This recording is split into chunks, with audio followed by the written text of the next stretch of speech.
Welcome to another Clear Mountain Monastery interview. Today we're so happy to have Venerable Candā, Venerable Upekkhā. Welcome. It's great to have you. Thank you for inviting us. Yeah, actually, I want to start with sort of your last few maybe years of or even just the last year of establishing the new vihara. But actually, I thought it'd be kind of fun to start with asking you each what one particularly powerful Dhamma teaching from the suttas has been that's really echoed in your mind and heart these last few years, or really continued to come up, something that's really been a thread before starting anywhere else. Do you want to start? Well, the one that comes up straight away is the Anatta Lakkhana Sutta, or the discourse on Nun-Self. Rather, that's where my mind seems to want to work at. Like when how do you talk about non-self? And yet it seems the most important thing. It seems to be the problem behind all the problems. So, if you aren't looking at what is driving your anger, what is driving your desires, then it feels like you're only just sort of clearing away the dirt, constantly clearing away the dirt and never pulling out the root. So for me, the root is the self that thinks that it is in charge and somehow exists. Even though I am not able to completely see through it, I turn my head in that way and look at where is this all coming from, and remind myself of the teachings of the Buddha of this is just all a creation, that there is a me running the show. So that's where I turn my head, you could say. That's wonderful. Venerable Candā, what about you? Yeah, actually, I was going to say something similar, but I guess I could add a different nuance in that when I'm focused very much at the moment, obviously, on building community and creating community, I think the teaching of non-self helps inform that too, specifically around the way we're conditioned by our surroundings, by our company, by the people that we're around. And so I guess the theme of Kalyanamitta and why that is such a powerful and essential part of the path. So Kalyanamitta means spiritual friendship, as you both know, and particularly the kind of spiritual friends who've seen non-self and understand that there's nothing here except a conditioned process. And because of that, it's so important that we're careful about the conditions that we create and that we expose ourselves to. So a big part of the project that I'm doing here, which is to establish a Bhikkhuni Vihara in the UK, is to create spiritual friendship so that people are nourished with teachings and with examples of spiritual friends on this path. Because if we don't have that, we're going to carry on running and rolling according to our own habit patterns, precisely because there's no self.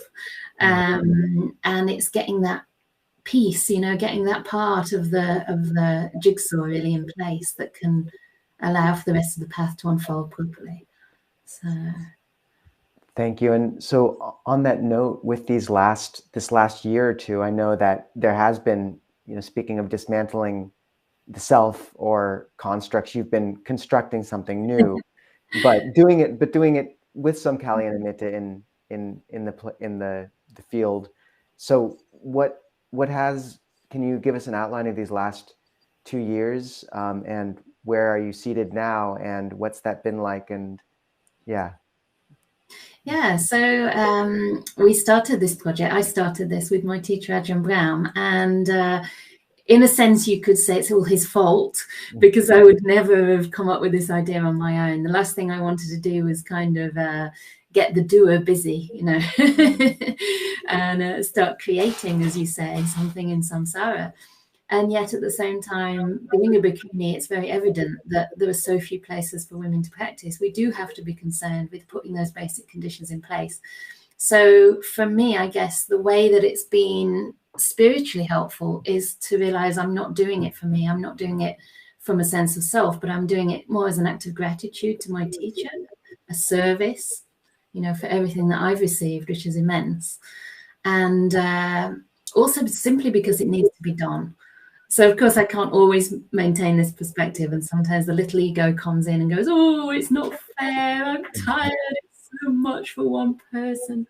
But over the years, gradually, we've been developing community. And in the last year, basically, we came to the point where the community was mature enough to actually put down an offer on a property, which is where we are right now. We're not in the shrine room, unfortunately, but we're in the little study, the place where lots of good karma is made. And so in November, I moved in. It's a 4-bedroom terrace house in Oxford. It was a 4-bedroom terrace house, but now it's a vihara, and it's really amazing how a place becomes what it's used for. You know, at first it feels like a lake house, no different from the neighbor's house. But now, as soon as you walk in, you feel, oh, this is a spiritual place. It's a place of practice. It's a place of peace. And moreover, it's a place of friendship too. And it's just beautiful to see that, you know, not only myself and Venerable Upekkhā sort of set the tone and try to obviously put some positive influence there for the people who come, but the people who come themselves are becoming friends to each other.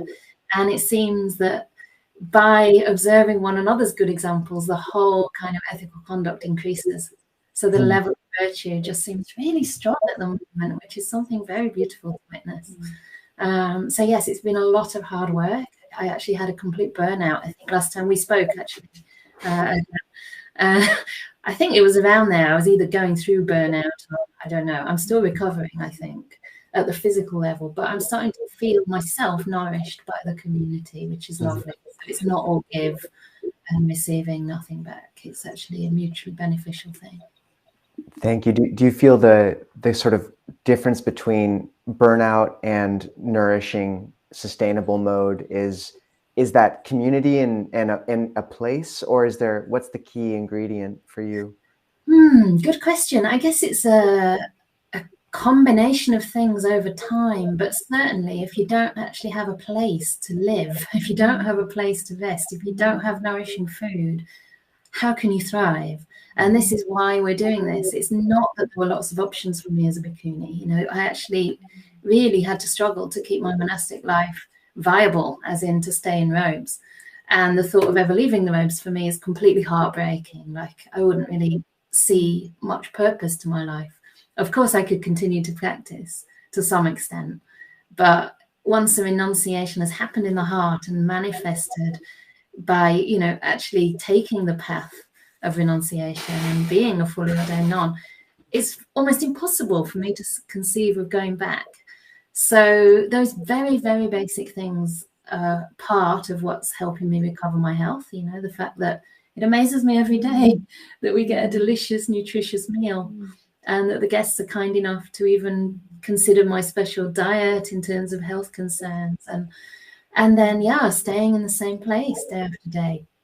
The ongoing mentorship from my teacher, Ajahn, we speak every week, and he's there for me no matter what. You know, I can go through anything with him, whether it's spiritual stuff, mundane stuff, relational stuff. I'll tell him about it. He'll listen. Very rarely give concrete advice, but just be there to kind of hold the space and to give me a sense that he trusts me. You know, he trusts that there's nothing to worry about. And that keeps me going through some of the difficulties. And then I guess, yeah, other things that have helped. I do feel that when we have guests here who are here through really pure intentions, just to give and to see the Bhikkhuni Sangha thrive and to practice, it helps create a really strong holding space. So I also can start to relax and realize it's not just up to me to give. I can actually start to receive some of that nourishment of being around genuine practitioners as well. And of course, having Venerable Upekkhā here has been like a major thing, right? I didn't see another robe for like 2.5 years while I was in the COVID pandemic. It was just, I mean, people say when they come, oh, it's great to see a bhikkhuni, but all I see are other lay people. I don't see other bhikkhunis. my dear friend who we ordained together in Perth as bhikkhunis some time ago. It's coming up to our 10th Vasa as bhikkhunis now. It's been really wonderful. Yeah, just that friendship, that mutual support. And actually, that I suppose is and Ajahn Kovilo, I'll give you the floor in a second, but just to sort of touch on one of those things you brought up, and also bring in Venerable Upekkhā as well. I'm curious about both of your, advice to a young woman interested in, or an old woman interested in ordaining. What would you tell them, and how would they go forward? Yeah. I'll start, I guess. Well, now I know it makes a difference where you ordain and who surrounds you when you ordain. So,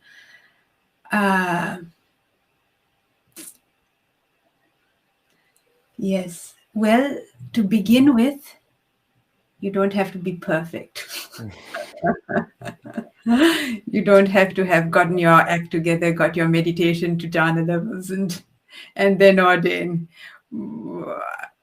That's what I thought I had to be before I ordained. So you don't have to be perfect. Yet there is a certain time that it takes for the mind to feel ready. Like when I was 23, actually when I was about 14, I remember seeing an ordination and going, oh my God, maybe I can do that. So there was a seed there, probably from a past life. It takes time. It takes time. So from the age of 23 to 35, I guess I was it had to mature, the time to ordain and the place to ordain. But yet you have to keep it in your mind. You have to keep it in your mind and not sort of end up on another track. Hang around in monasteries, hang around with nuns if you can. I see in our monastery, women, I guess girls, to me, I'm old,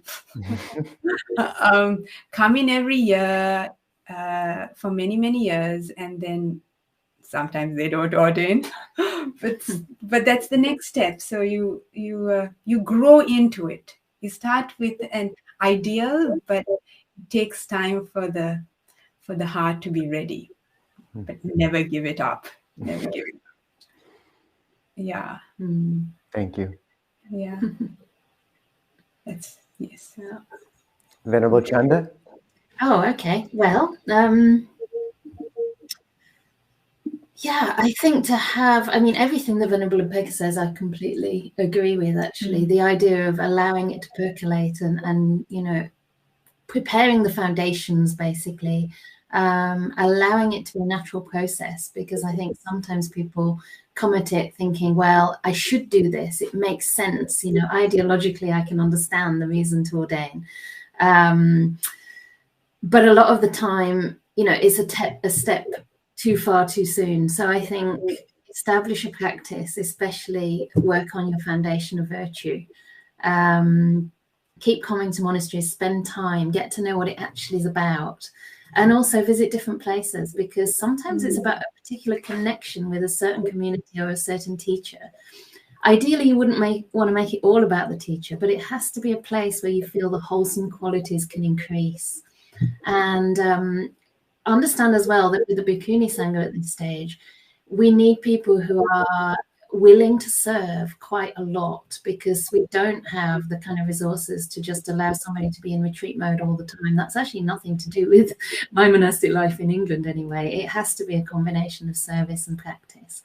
But the service can feed into the practice, because you're developing really strong virtues. Virtue is not only about abstaining from things that are harmful, it's about really bringing goodness into the world, and kindness and selflessness, sacrifice sometimes. So see that your practice is moving in a direction that's balanced. It should be leading to a wish to serve others, to help others, and not only to gain certain elevated states. I mean, this is part and parcel of the path, of course, but they come as a natural consequence of having the foundations in place. And don't rush it, don't push yourself at all. Sometimes you have to kind of go through some of the things in the world. I mean, ideally, you want to see the danger and move away from them before you suffer too much. But sometimes we actually have to experience why things are unsatisfactory in the end and conduce to suffering. So it doesn't work if you push yourself. It'll come back to bite you later on. So just let it gradually unfold and work on your practice. The whole Eightfold Path. Thank you. Ajahn Kovilo? Yeah, I'm curious to maybe thread a few of the different strands that we're talking about. Just in general, we've got this idea, this concept of samana sanya, the perception of oneself as being a renunciant, which I know has been really important in my own monastic life. But it can be a bit strange for someone who's not familiar with this idea. Both of the Venerables have been talking about life as a bhikkhuni, and to some extent, we're all taking on this perception that we are renunciants, but at the same time, as Venerable Upekkhā, you mentioned, at the same time, we're deeply trying to learn and lean into this truth of not self. And as you said, Venerable Chanda, we're also trying to give our lives in service. And I'm curious, Venerable Upekkhā, if you can speak about this relationship between being deeply committed to a form, the bhikkhuni form, the samana renunciant form, and the truth of not self. And then Venerable Chanda, if you'd be willing to speak to the relationship between service and being a samana, if there is a relationship you can speak to. Yeah, gosh. Well, the non-self is the culmination of the samana life, but we still need the form and need to identify with the form in order to go towards that understanding of non-self. So it's kind of like associating with the wise to associate with the samana form. And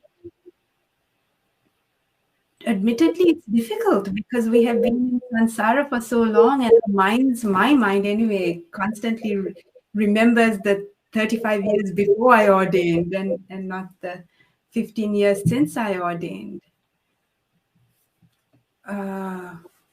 But to surround yourselves with samanas and to surround yourself with true samanas, which you don't always come across. You come across with people dressed in robes most of the time. When you're like our communities are 15, I don't know, around, most of them are junior nuns. So they just behave like normal people, they are not monastics for long term. That's part of the difficulty of the bhikkhuni sasana, that we don't have samanas of long standing. We have a whole bunch of young girls dressed in brown robes for the most part. Yeah. But when I do see a true samana, someone who has been in robes a long time, mature in their practice, something in the mind shifts. You go, there is something different. And that wakes it up in me. I have to say, I do struggle with samana sanya because of the sort of the immaturity of the bhikkhuni sangha. There are no mature bhikkhunis to see, to visualize. So I don't know if I'm answering the question, but anyway, samana sanya is it imprints something in your head. You see it in reality. You see it in the brown robe, and you go, something emotional works inside. Yeah, something deep inside is awakened. Yeah. Thank you, Venerable. Yeah. So you're asking me about samana, being a samana, and also the role of service. Is that right? Right. Yeah. Yeah, so I guess for me, the Dhamma's always been about service. Like the whole purpose to me is sort of to remove as far as possible these aspects of greed, hate, and delusion, not only from my heart, but from the world, right? And I remember when I was a teenager just feeling so despairing, you know, just seeing the news was kind of enough to awake this sense of a search for a path in me, because I saw the way that people, you know, go to war on each other based basically on power and greed, right? And it just seemed to me that that wouldn't happen if people were at peace within themselves, you know, and that if anyone has greed in their heart, it's going to turn that way. It's going to turn to destruction, to, you know, power trips and wars and all the rest. So I think already through the practice, anybody who practices is already doing a great favor for the world. It's a service, you know, because you're making yourself a harmless person. So this is obviously refined further with the monastic training, because the training rules we undertake are really to restrain any elements within ourselves that can cause harm for others, to a really great degree. And I think for me, the more interesting training rules are not so much about not eating in the evening or kind of looking a certain way or becoming a non. I think that's something to be wary of with this idea of non-self. You know, you can just take yourself and try to spiritualize it. You know, I don't like my old self, I'll get a new self and it'll be a non.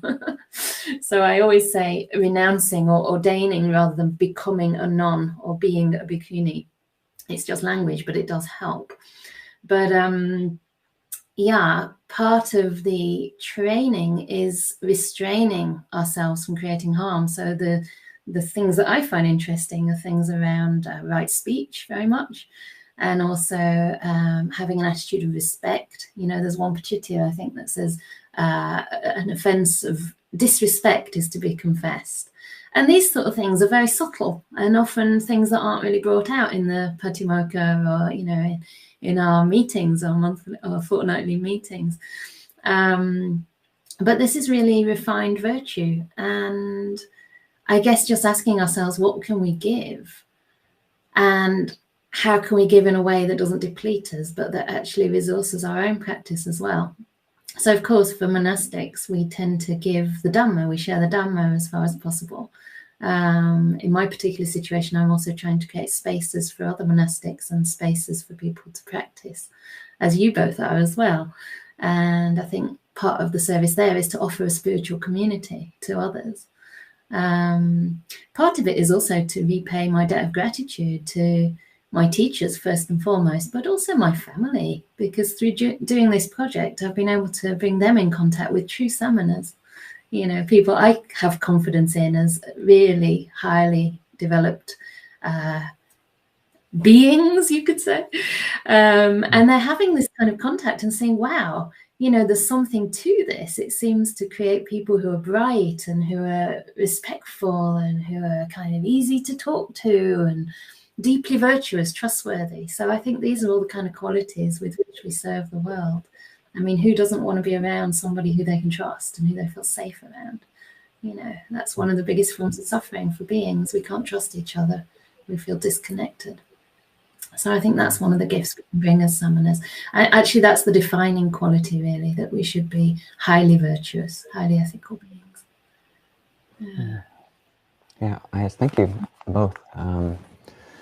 Yeah, a lot to look into there, and something which, yeah, outside of people who are in these robed forms, yeah, who else is talking about this samana, samana sanya? And I'm curious if you both have talked about a true samana or a true renunciate, and also this kind of beautiful phrase which Venerable Chanda, you used, someone who's realized the truth of not self.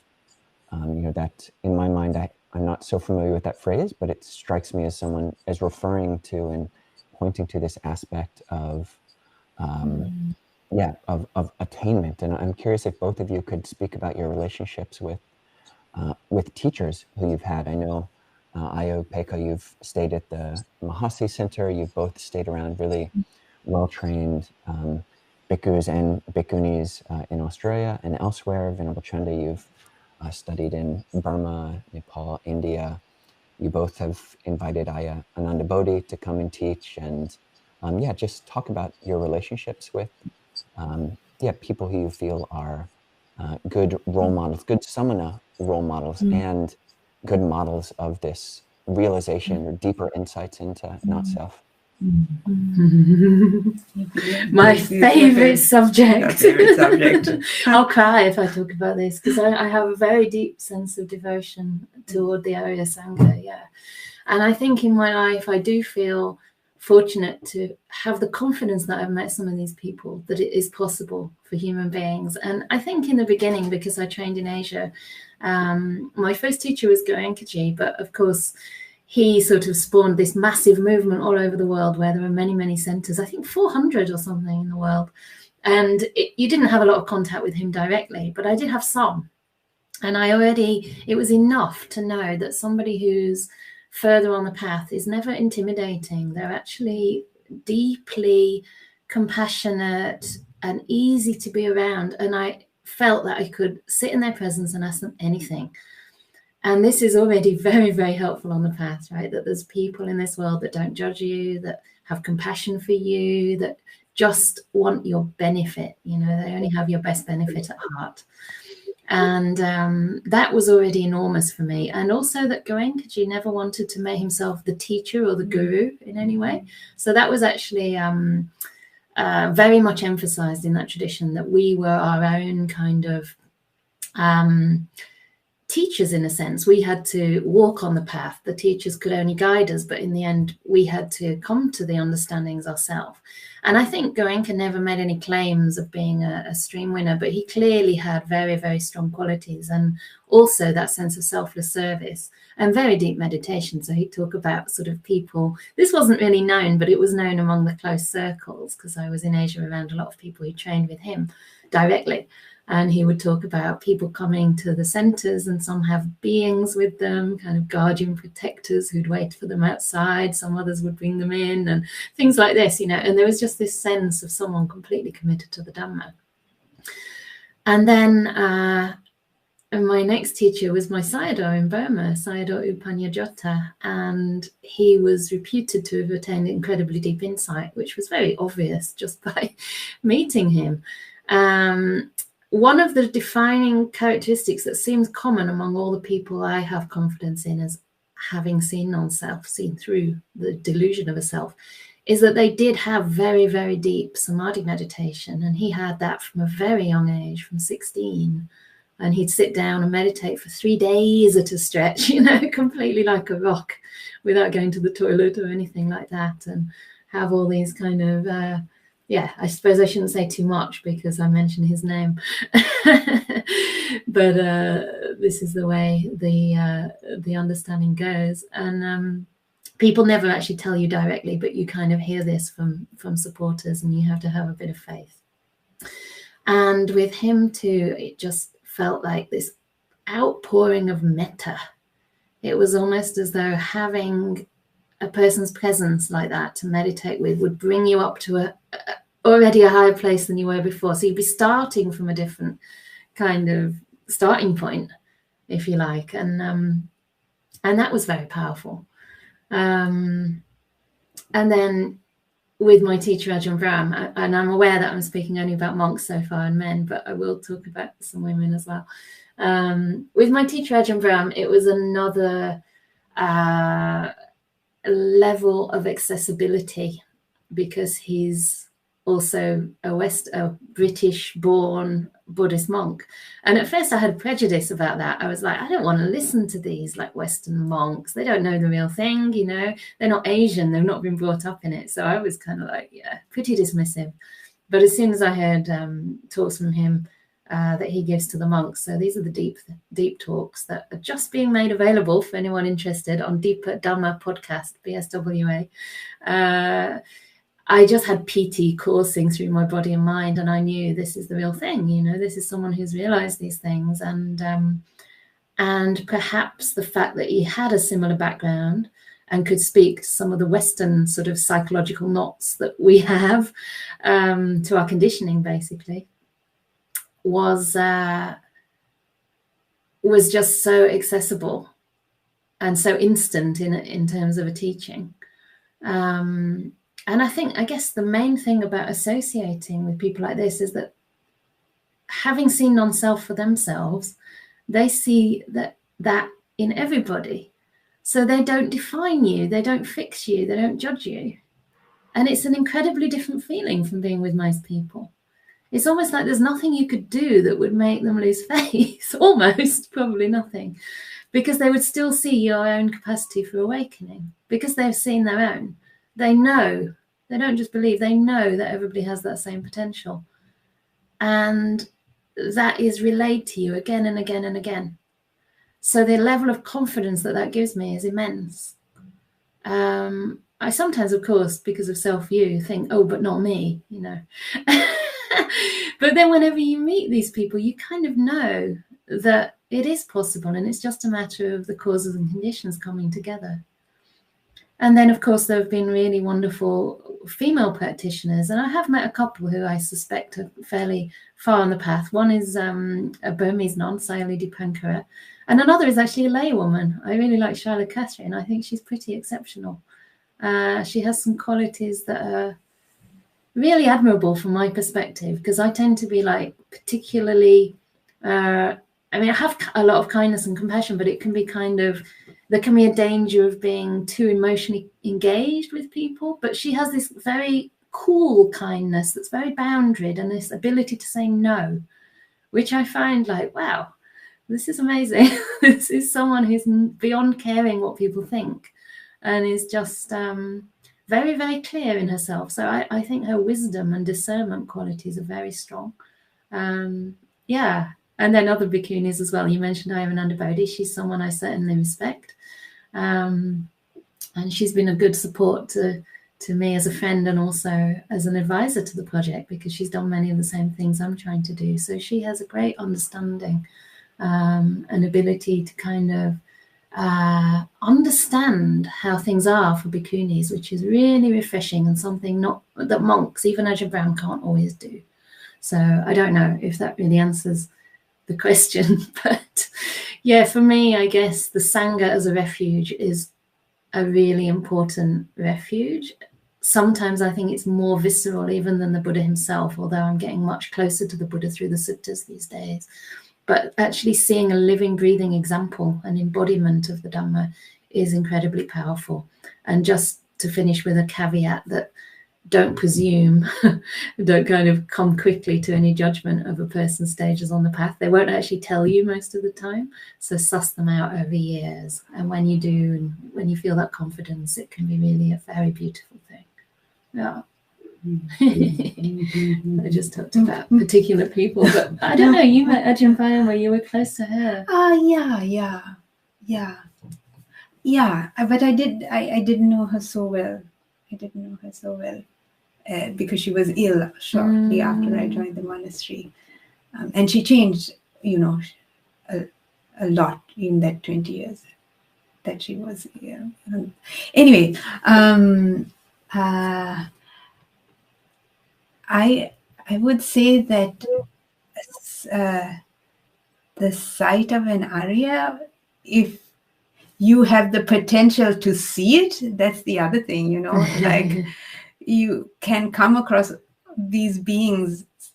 I met Goenkaji as well when I was like 22 or something like that. He looked cool, but there was no, like wow about it. So one has had, but I feel it is also your own quietness of mind that is able to resonate with these beings. It's not just them, it's actually mostly you, your attunement, your quietness, your samadhi that is able to recognize. Anyway, that's how I find it. That said, it makes all the difference, because like being born in Sri Lanka in the 70s, we were the paradigm was there are no more arahants left in the world. Too bad, good luck. Hope to be born in the time of Maitreya Buddha. If not, that's it, we're stuffed, kind of thing. And that really isn't the case anymore. that isn't the case anymore. I feel like I've almost, so privileged to be born in this time, because really in Sri Lanka for the last few hundred years, maybe there were monks in the forest that nobody knew of, but or nuns, perhaps, yeah, that nobody knew of. But in Sri Lanka anyway, it's only really in the last 20 years that there have been really good teachers, young teachers who maybe they've gotten somewhere. You have your friend. Yeah, yes. I talked to a very beautiful Sri Lankan nun. She speaks some English now, but mostly in Sinhala. Who glows. I mean, I don't know what she is, but she's just generally radiant at all times, however busy she is. She's how old? I think she's 33. Very young. I think we're born in fortunate times, so we have to make use of it. These opportunities don't come very easily in samsara, to be close to the Dhamma, to be close to the Arya Sangha. So it's a very special time.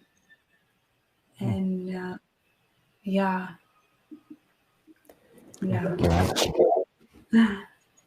Thank you, both of you. And I'm like quite inspiring words. And I'm, speaking about moving towards or from these images of transcendence to how you keep that in what you're doing right now. And you spoke about the challenges that have come with living this bhikkhuni life and also creating a space and the whole Anukampa Bhikkhuni project. So I wondered if you might, I know we're coming to closer to the end of our time together, but would you lay out for our community a little bit what you've been involved with and what that's looked like, what you've been working with in terms of creating this space in the UK? Yeah, thanks. As I said, it can be very challenging, and yet I think it's a beautiful interview actually, because it's connecting me with these sort of superpower forces that are behind it. It's not only coming from me. In fact, if it was coming from me, it wouldn't work, right? And I would be dead, I think. Honestly, I don't think there's any way I would survive. But because I made a promise to my first teacher, from the moment he met me, before he even ordained me, he said, "If you ordain, is it for life?" And I said, yes. It wasn't that he asked me to do it for life, but it was just a spontaneous response. And knowing that's a question I answered honestly in the presence of someone I so deeply respect. And also having Ajahn support with me this whole way through, very strong support. It just gives it another dimension and makes something like this possible. The other thing that makes it possible is that I take time every year for at least a 3-month retreat, usually 4 months. And that time is completely offline as far as it's humanly possible. Usually it works. And I'm in the forest and I'm meditating on my own with a community that I love around me, a community that understand solitude, that are there for me if I need anything, but won't kind of intrude. And I just feel so at home with them. So this is also one really important aspect of making this work in the UK. It has to come from practice. It has to come from a genuine intention to serve, and to be very wary of having too many goals, I guess, because in the beginning, I think there was this sense of me wanting to please my teacher by doing something fast and big. And over the years, I've been trying to convey that it isn't about size. It's not going to be big because it's about community. It's not about place. So I've been really adamantly sort of trying to make that the priority, trying to bring the people together and the place as a result of a community rather than the other way around. And I think that's helped a lot, so that now we have a place it's actually being filled with the right people that I've already known through the Zoom sessions that we've been doing, especially during the Corona pandemic. That was a massive boost for us as a community. So not only do they know me, they know each other. And we've been practicing together for at least 3 years, remotely, but now in person again. So yeah, it's difficult, and certainly I need a lot more help, because one of the things about this project is that I wasn't invited by an established group. There was no trust, there were no supporters, there were no even friends here in the UK except my childhood friend and my family, because I'd lived in Asia literally all my adult life. So, and then Australia for 3 or 4 years. So we really started this from scratch, and because of that, I'm kind of heading every aspect of it and managing all the volunteers, managing the trust, managing all the events, the website, the YouTube channel. Actually, I have YouTube volunteers, brilliant. We have some really committed volunteers, but the management side needs to shift, because in order for something to really be sustainable in the long term, the monastics need to feel they're developing on their paths. So some of the time it's treading water, but some of the time it seems like it's treading water. But behind that, there's a lot of qualities being developed. There are a lot of edges that I'm meeting, and places where I have to just say, I'm struggling. You know, I've learned that you have to be vulnerable, because to sort of pretend like you've got it together all the time would be a killer. So I'm just open, and sometimes I might come downstairs. I think we've both done this, even while you've been here. We've come downstairs, we've been a bit kind of down, and we've had a few tears right in full public view, because there's no choice. And so we just say to the guests, yeah, you know, I'm struggling today, I'm feeling sad, or I'm feeling anxious. And that actually creates a really strong sense of camaraderie. And people have told me it's very inspiring, because then we feel accepted the way we are as well. So I think, I don't know if that really answers, that's just a flow of thoughts that with no particular order to it. But yeah, just some kind of glimpses into how things are going. And it's, I guess it's because I really don't know what I'm doing, right? I mean, it's not like I've practiced doing this earlier in my life, or probably not even in previous lives. I probably had the conditions just there, or I was probably in India, so didn't need them. So it's really sometimes like taking half a footstep, or just putting your toe in front of the next. And sometimes it's just standing steady and kind of recovering from the wobble, but just staying with it and trusting the path. Yeah, but it'd be nice if you had any more closing reflections on your time here and what you've seen happening, maybe. Or the question that was originally put. I'm not sure. I can't remember what the question was. What was the question? Don't know. Just talk. Well, I think this is for I've sort of been Venerable Chanda's friend now since we met, and listening to her life unfold over the last 7 years. We talk regularly. We've been talking regularly on Skype, and I think this is a key moment. It's like a time that the project has shifted from herself trying to just simply stay alive to many conditions coming together, and there's a place, there's a roof, fully paid for, mortgage-free house. There's people who come to stay regularly. There's very rarely that there's no guest. All the guests who are come are extremely, how would you say, respectful, understand the Sangha. They're not like, we're just here to have a holiday kind of a thing. They understand how monasteries work. I don't know. They all seem to know what to do. And also I'm here. So it's not like, it's not one person. It's like, we are a body. We are representing the Sangha. It's not Venerable Chanda's show.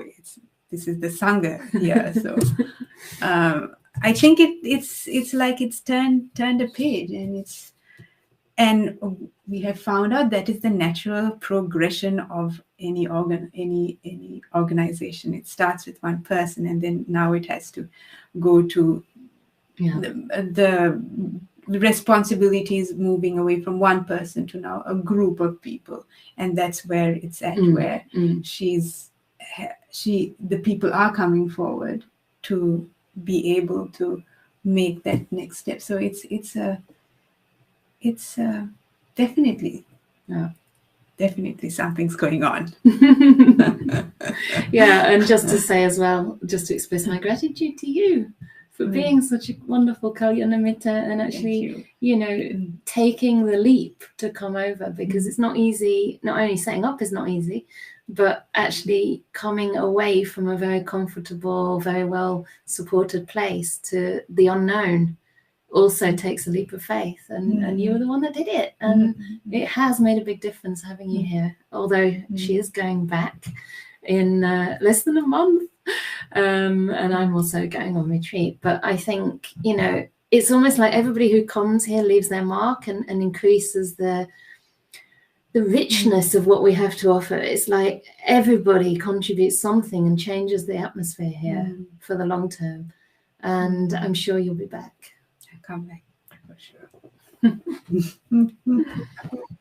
Venerables, thank you so much for taking the time. I think you might have to go somewhat soon, but yeah, is there any way that we'll put a link to the Anukampa Bhikkhuni project in the show notes, but is there anywhere else that people could support the project and maybe come to meet you or receive more teachings? Yeah, definitely. So we have, we still have some Zoom sessions because it was such an important, indispensable part of our development. So we still have every Friday evening, which I think works for America. It'll be your morning time, a sutta discussion. So we go through the Social and Communal Harmony anthology by Bhikkhu Bodhi and bring that to life. You know, everybody shares their own insights or their own struggles in daily life related to the sutta that we read. And we also do metta meditation. We also have Dhamma talks by different bhikkhunis, and of course Ajahn Brahmali and other teachers who are very closely associated with our project. So that's on our Anukampa Bhikkhuni project YouTube channel.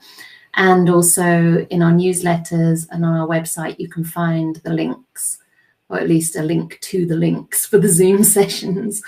And our address is not public simply because I'm the only bhikkhuni most of the time living here. So, and also to preserve the solitude. But you can write to team@anukampaproject.org to ask for information about coming to visit, coming to stay as a guest. We've had we have one American lady here now, and we've had your very own Grace stay with us for 7 weeks, all the way from Washington State. So people can come and stay and experience the monastic lifestyle firsthand to support their own Dhamma practice of the whole path. And they can also, if they're from England, most likely, they can offer dana. They can come at lunchtime. But you can also offer dana remotely. So again, writing to the team at just team@anukampaproject.org, you can write to them and send a meal, basically. Contact some sort of local organization, food place here, and they'll send a meal to our doorstep.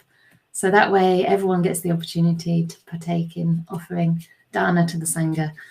And yeah, Ajahn Brahm is coming to England in November. So he has a couple of mini retreats and lots of public talks. So you can apply for those. Anything else? And volunteers. I mean, as Venerable Upekkhā said, I am in the process of trying to delegate significant parts of my work, especially events management, which is about 50% of what I do, maybe. So yeah, I mean, what we really need are volunteers who can contribute significant amounts of time rather than an hour a week or something, because these are big jobs. But just stay in touch with us through the newsletter and write in to ask how you can be involved. I really want to just say how beautiful it is to see what you both are doing there. And I know it hasn't been an easy kind of movement through all that. But I hope that, you know, in terms of treading water, swimming, there's water wings coming. And, you know, from the other side of the Atlantic, it's just really a pleasure to actually speak with you both. So thank you so much. Thank you very much, both of you. It's lovely to meet you. And it's wonderful to have supportive monk allies. Really wonderful, because this has to happen, right? I mean, it's going to be the calling in all human beings' hearts to renounce fully and to take up the training offered by the Buddha for generations to come. So we have to make that possible. So thank you both for being part of that as well. And I wish you every success in your own project, your own monastery over there. Yeah. And thank you for the great questions. Yeah. Brilliant. Look forward to meeting you in person someday. Yay. Hope so. Okay.